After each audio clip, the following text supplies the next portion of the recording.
So this is the ESP display module. So this is think of it like a ESP plus a small computer and a screen all built into one board. So now imagine if the Arduino is like a calculator and the ESP32 board is a board like a mini smartphone without a phone cells. It has a brain, Wi-Fi, Bluetooth, and a screen. So that is what ESP display. So this here, the black big thing is actually a display just like our phone. As we have display in our mobile phone, same way the ESP display will be having um, the same display as our mobile phone. So main thing is when we turn it back. When we turn it back, we can see there are many components on this. So first, here we can see that there is a silver chip, and this is the brain of our board.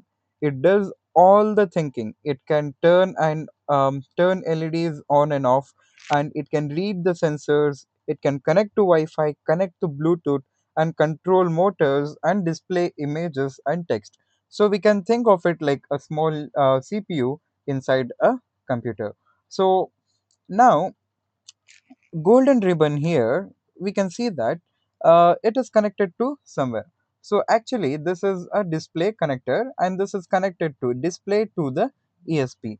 And think of it like a highway carrying pictures from ESP32 to the screen. Without this cable, the screen will stay blank. So from this brain, the images are sent through this gold ribbon cable.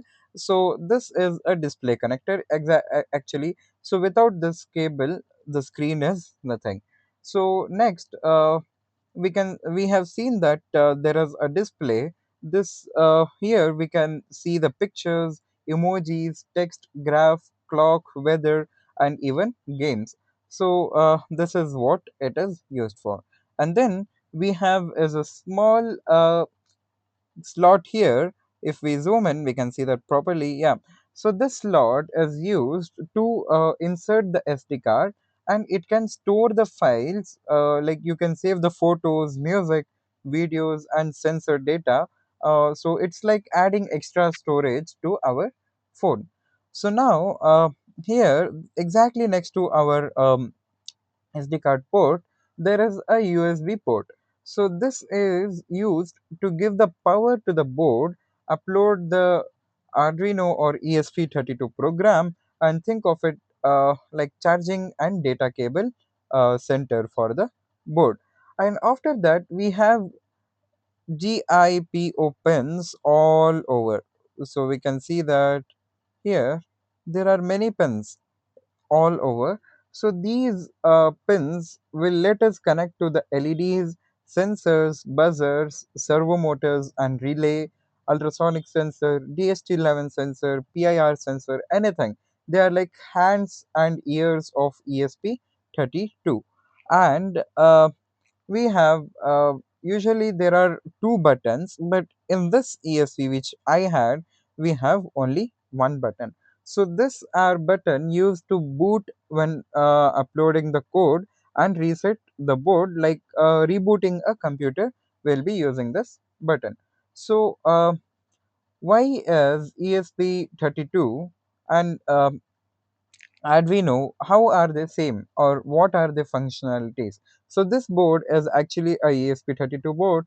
So this needs no, it can access to Wi-Fi, Bluetooth, and it has a built-in display, and it is much faster, and it has more memory. But Arduino's display will have no Wi-Fi, no Bluetooth, and no screen. All these three things, three important things, we got to connect it externally, and it is slower, and it has very much less memory. So what you can build with this, that is the question, right? So we can make the digital photo frame, or weather stations, or we can make a Wi-Fi clock and mini games, smart home controller, animated face robot, or music players using SD card. Everything we can do it. So this is basically a phone to us. And so easy way to remember is, so here the ESP32 is the brain and display is the eyes, and SD card here is the memory, and USB is power plus programming, and GPIO pins are hands and connectors to the sensors. So Wi-Fi and Bluetooth can talk wirelessly. So now we understood everything about ESP32 display, or we can say that ESP display module. So that's it for now. See you in the next video, Robot Builders.